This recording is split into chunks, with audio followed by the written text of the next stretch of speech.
we had been discussing whether or not we were going to actually spend money to go see Minecraft. And to those of you who are excited for Minecraft, great. I've never played the game. I don't care. And it's just because there was going to be an extended sneak peek for Superman. Ticket prices the way they are, I just can't justify going to go see a movie that I have no interest in just so I can watch a trailer. That said, thank you, Mr. Gunn, and thank you, Warner Brothers, for just dropping it. And that's the right thing to do in this case, trying to coerce people like you and me to go see a movie we're not really interested in seeing. So, there is that. Which I would have done. Again, stuff we've already seen, but fleshed out, stuff around it. And most importantly, we're in the Fortress. God, it's so gorgeous. It is so gorgeous. All these little theories and stuff we had about what we were seeing, coming to fruition is very satisfying. Like we saw the brief shot of the crystals coming up at the camera in that first trailer.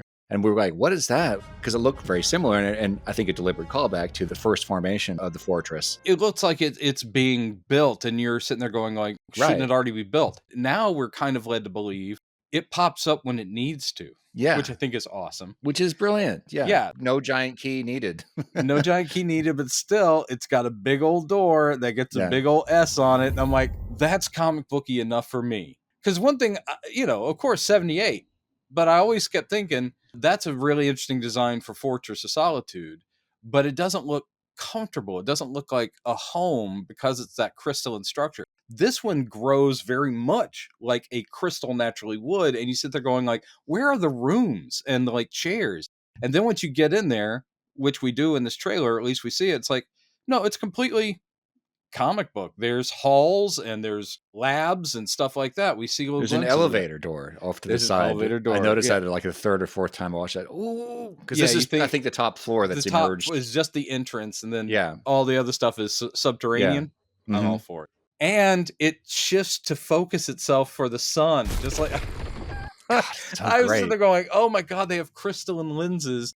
And depending on the sun's position, the whole fortress swivels so that he can get boosted, which we also find out is not a pleasant sensation. Or maybe it's just because he's so injured. Because he's like, Well, the robots, we haven't mentioned the robots yet, but which we need to talk about the robots. One of them says, as they're getting them in place and getting the lenses set up, one of them says, Level 4? And the other one says, 292 times Saharan Prime, please one. Assuming Saharan Prime means like noontime Saharan desert sun. 290 times the hottest sun on Earth, I guess, is what they're saying. Yeah. I did the math. That's literally almost twice the surface temperature of the sun. It's like really, really. So that couldn't be literally what it is, because I think the robots would be melting if that was the case. But then again, you don't know what the robots are made of. But I love the whole thing where they are robots, and one of them, the main one, who I think is number 4, interestingly enough, voiced by Alan Tudyk. And I like the way he says, "Oh, you don't have to thank us because, we're not sentient and it doesn't mean anything to us." Yet they're still very much programmed to speak to him like friends or, associates. Yeah. And I like the way he goes, just a little bit of yellow sun radiation, you'll be right as rain. He's basically, you'll feel totally fine. So they're all programmed to be familiar and comfortable. I mean, obviously they're speaking English to him, which was the language he grew up with. Their numbers, their designated numbers, are numerals. They're not Kryptonian symbols. That's right. That's also just for him. I think he built them. I don't think this is like literally. I think he in this version, similar to the old Silver Age comics, this isn't something left over from Kryptonian technology. Right. He has built them. Now, probably based on Kryptonian technology. But I like the way they're introducing him to number 12. She's new. It's like, oh, she's new, and he's like, he looked at me. She's like fangirling over him, which is weird. Like, I like the way he's nearly dead or he's in serious pain. And he's still, because it's Superman, he leans over to look at the new robot and goes, "Hi, nice to meet you." Yeah, he smiles at her and it's so great. But but before that, the reaction when he says thanks in number 4 goes, "Oh, there's no need to thank us. We're robots and blah, blah, blah." And it cuts to Superman's face and he's like, yeah, he obviously is in pain, but he hears that every time he says thank you. That's what they say. So he's like, okay. All of it's good. We've gone out of sequence. Should we start? At the beginning? We are. We're all over the place. Sorry. Also, when Crypto drags him in, we'll get to Crypto in a minute. number 4 runs up and says, Superman. Superman! And I instantly thought, oh, that's interesting. They're calling him Superman. They're not calling him Kal-El. Which is another thing about making him, they're relating to his Earth persona. Yes, yes. But I thought that was interesting. But then you hear in the background, like echoing through the hall, this two Kryptonian voices, a female voice and then a male voice saying, Kal-El, la la la. Hey, Kal-El. I think it's Jor-El and Lara. Yeah. We could be wrong, but that male voice, I heard it and I was like, they're speaking Kryptonian. So it's like, I don't know what they're saying, but there's Kal in there. Hey, Kal-El. And I wonder what that is like, because it sounds, it's reminiscent of like walking into a museum and hearing like piped like dialogue coming over the intercom system of some kind of, or it may just be he has an automated greeting whenever he shows up, where his parents are like, "Welcome, Cal. How you doing?" Right? Yeah. They are AI, I guess. And I was looking around it. Yeah, like we already talked about the interior. You can see the control panels on the other side of the room where they're dragging him to. I'm just looking at all this. I was looking at the table they put him on and the banks of equipment over there, and in addition to the amazing sort of telescoping solar lenses, and you're just like, God damn it, this is gorgeous. Yeah. And modern retro. It's comic book. They are bright blue metallic robots that have Superman's emblem with numbers in it. And that is so Silver Age. It's ridiculous because he had his Superman robots numbered. In the Silver Age comics, they were supposed to be his replacement, so they looked exactly like him. But he would say like, number 11, I need you to go be Clark Kent for a couple of days. And it's like, absolutely, I'm on my way. I love it. Well, this is interesting to me too, that they're numbered. We only see 4 of them, and one of them, the new one, who Superman hasn't met until this scene, is number 12. So it's like, what keeps happening to the robots? Or are a bunch of them still in lower levels? It could be. Chad in the edit room here. I didn't notice this until after we finished recording, but you can see in the background that there are at least 3, possibly 4 more robots that are currently deactivated and possibly like parked at a charging station or something. So assuming that the numbers are in sequential order, the 12th is the most recent one, meaning there's probably another set of 4 like down in lower levels or something, but we'll find out when we see the movie, won't we? Maybe this is his first responder team of the day, and maybe they cycle through responsibilities. Yeah. And it's also possible that, who knows, the fortress could have been attacked. I do like that we're coming in not mid-story, but it's not the beginning. Superman's been doing this for a bit already. Yeah, right. Man, just saying. All right, I'm going back to the beginning, which is just a little bit more Antarctic, just shots. And then it's the same thing. He falls out of the sky, hits the ground. And then now we get a much more realized Crypto sequence, which I'm sure is what we'll see in the movie, is that Crypto comes immediately. But Crypto being like a dumb dog, sorry, everybody, he's like, oh, it's time to play. And he's literally jumping on Superman. And someone's like, oh, God, no, ow. And that's where some of that James Gunn comedy stuff, I'm sure, that makes some people cringe. But I was sitting there going like, that's funny, because I've seen dogs do that. It takes them a bit to realize, oh, this isn't fun time. And it takes him a bit. He's like going, Crypto, no, here, please, God, just take my cape, take me home. And then Crypto's like, oh, right, on it. And then we get to see him do the drag. And then the fortress pops up. Then there's a door, which is fully sealed until Crypto barks at it. The bark is an authorization code. Yeah. I really liked the fact that when Superman is getting healed, all the robots are trying to pin him down. Yeah. And that just, again, it's like, oh God, the power, even his robots, who are obviously probably going to be super strong, they're like, oh God. They're pushing him down because he's not having a good time. Yeah. He's not having a good time. Getting all healed up. Some people said, well, why does that hurt him? Well, we don't know what wounded him yet, obviously. Right. So he's weak enough that he's actually bleeding, and he's got broken. But they tell us he's got damaged internal organs. He's got broken bones. He's essentially human in that moment. So not fully, obviously, because if he was human, the sunlight would be a crisp. Vaporize him. Yeah. I just assume that he's passively absorbing solar radiation all the time and remaining at a certain level of power and whatever. But to physically bring him back from like a near-death situation, that would be, and I assume there's probably no anesthetic that's going to work. It's just like, look, you're going to have to knit back together with the power of 2 suns. So yeah, I'm sure it's not very pleasant. That's all good stuff. And then it seems like we're going to go right back into the previous trailer, and we kind of do, but there's little stretched out bits. Ooh, that sounds terrible. And I'm so sorry about that. We get to hear Luther talk for half a second. He's back. We still haven't heard Lois. Yeah, that's true. Not a single word from her yet. They're going to ADR her because apparently she's been smoking a lot since Maisel. And it's like, so listen, Clark, Perry's giving you the job. It should be mine. But like, we cast the wrong person. Anyway, he says he's back, and I'm assuming that maybe he was damaged by something, when he lands wounded near the fortress. Maybe it was after something Luther did. I assume that Ultraman may be the one that beats him nearly to death. But again, your guess is as good as mine. Yeah, I mean, who knows? There's a few more seconds of the punch. A couple of different just sort of like things that kind of go over his face, like emotions. Just like we just get a couple more seconds of Luther. We already saw him do the turn and walk.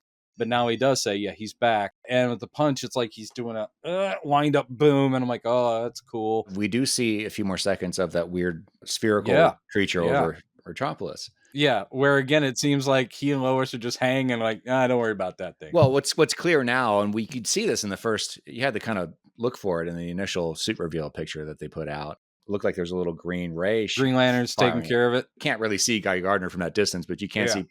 I'd heard that at CinemaCon, there had been more Hawkgirl and Metamorpho. And here, unfortunately, it's exactly the same. One thing I did notice, the music flourish that happens when the fortress emerges from the ground. It's the same music that's in the DC Studios Stinger. Oh. When they first put that out, I was like, I wonder if that's music from the new Superman movie. Turns out it is. Oh, snap. It might actually be the Fortress theme. I don't know. I am so nerded out on the fact that the new DC Films logo is just Joe Shuster art animated. Yeah. I'm like, that's such a tribute. It's like, Jesus Christ, 1938. Gorgeous. Busting those chains, man. Damn. Okay.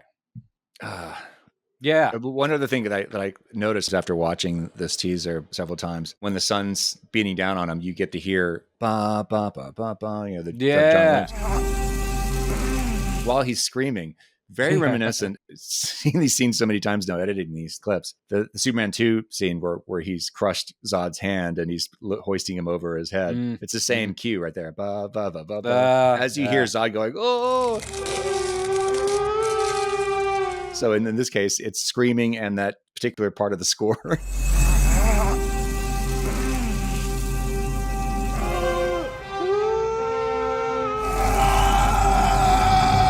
Man, wow. you connect things in a way that I didn't connect that. I think, though I'm probably wrong, the shot of him zooming off with the flames trailing behind him, I think that's new to this trailer. No, we had that. And of course, that seems like that's post kaiju because he gets blasted with fire. Yeah, we see a little bit more of him twirling in the fire, but we did have that in the first trailer too. Yeah. I think we've had all these shots, just less of it and slightly different edits of it. Yeah. So we get a little bit more of Lex's expression he makes, just like a hair of a second more, that type of thing. And then we get this gorgeous, at the very end, really gorgeous. The first time we've seen this, the Superman crest with the lights behind it, it just looks so nice. I loved this and was so happy to see it.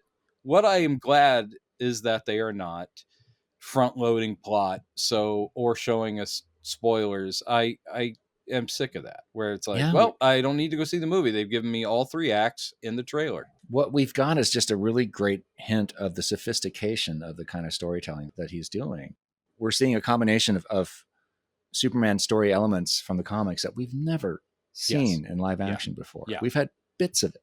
Yeah. But this is a really intelligent utilization of all these different things. I wonder if more and better special effects had been available to Richard Donner back in 77, whatever, when he's making it. Would we have seen more of the comics elements? Was some of the austerity, which makes it a classic movie, but is that, was it limitations? Because would he have had giant robot battles? Would he have gone like, what I loved? Superman fighting those giant robots from the Fleischer cartoons. Can we work in a bit of that? Like Luthor has giant robots. We might have gotten that had he been able to make it look good. He's like, let's not push it. Let's have him flying and lifting a few things. Well, that was a completely different era of filmmaking, as we know. That was, everything that was done had to be invented back then. Yes, and even then, when people did make swings with that, if they had gotten Ray Harryhausen, who was still cranking stuff out to do some sweet stop motion, it would probably be great, but it would look so dated now, and it would look cheesy. Sure. I don't know what they would have done with this kind of effects, but this is James Gunn being unabashed, and that's what we've been saying from the beginning: is he's just not afraid to go there. He's not afraid of a Kryptonian dog. He's not afraid of a metamorpho. I mean, I just sit there going like, we're in that universe. This year is good eats. I'm sorry, everybody, if you're not on the superhero train. If you're on the superhero train, what are you doing listening to us? You just sit there going, when are you going to do another episode about Lost Saucer? We might get there. But listen, this is primarily us being like old youngsters getting excited about a new Superman movie and a new Fantastic Four and all that kind of stuff. I love it's wonderful to see how this is resonating with everybody online, even people who aren't familiar with the comics and even the era of comics that you and I grew up on. Right. The thing that's really exciting about this for me is that seeing especially this fortress scene made me feel like I was looking at a George Perez panel. Hell yeah. Like Teen Titans, from 1983, the circular screens and everything. It's just so in that early 80s style. And I was like, oh, come on. Let's go. Oh, it'd be awesome. Well, I don't know if they'll go to New York in this movie. Probably not. And why shoehorn this in? But if they zoom by New York, wouldn't it be awesome that Titan's Tower is out there? I mean, you don't even need to talk about it. It's just there in the... that'd be awesome. Yeah. Oh, okay. Thank you, Mr. Gunn.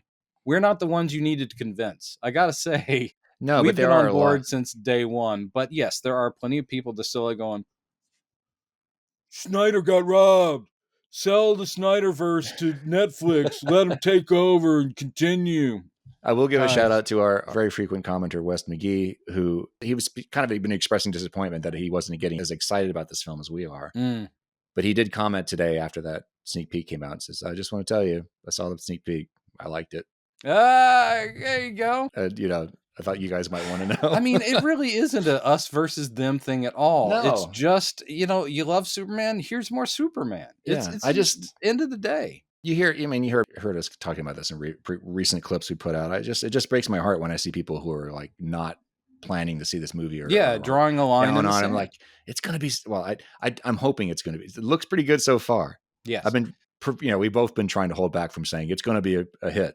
We hope it's going to be a hit. We hope it's going to be a hit. There's the possibility, and you guys hear us just fangirling all over this. We've already talked almost 40 minutes about, a 2-minute teaser, but I will say this. There's a possibility I'll go see this movie and I'll walk out underwhelmed. There's a possibility I'll walk out going like, it was okay. It wasn't what I wanted.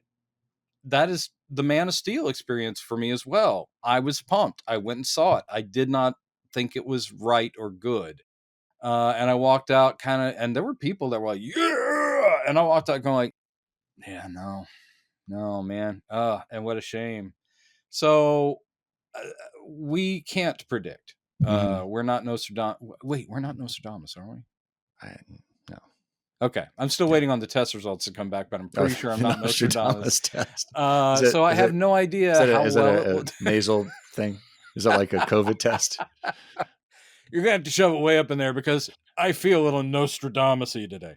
I am hoping it is what I want. So far, it seems to be. And I look at that cast. It's tasty. I look at the filmmaker who's behind it, and I trust him. I listen to a guy, obviously very excited outside, revving his engine because he loves Superman.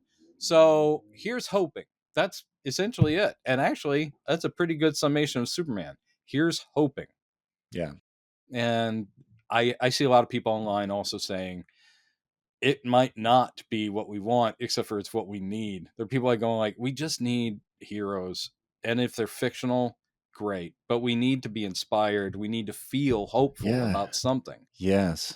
And all we can do besides make our voices heard is to bolster our spirits. And for some people, And good on you if it is. You look to your faith, you look to your belief systems, your holy books, and what have you, and that's good. And some people, in addition to that, or maybe instead of that, look to inspiring figures from fiction, because I have not personally met Superman, but and I know he doesn't exist, but I take a lot of inspiration and strength from the ideas behind that character. So and that's the whole point. That's the whole point. That's why they created him in the first place. So yeah, I mean, and also to make money. And God bless him. I mean, but that's the thing, is there was still enthusiasm behind it. You hope that anyone who goes into creative fields, whether it's comic strips turning into comic books, or anything, painting, music, you want to hope that it's a combination of, they have to do it to feel complete. They're doing it for themselves. They're writing, drawing because they want to. They have to. They also want to be able to live off of it. And there's nothing wrong with that. So I just wish it had gone better for those guys, because that's a cautionary tale. We won't get into that.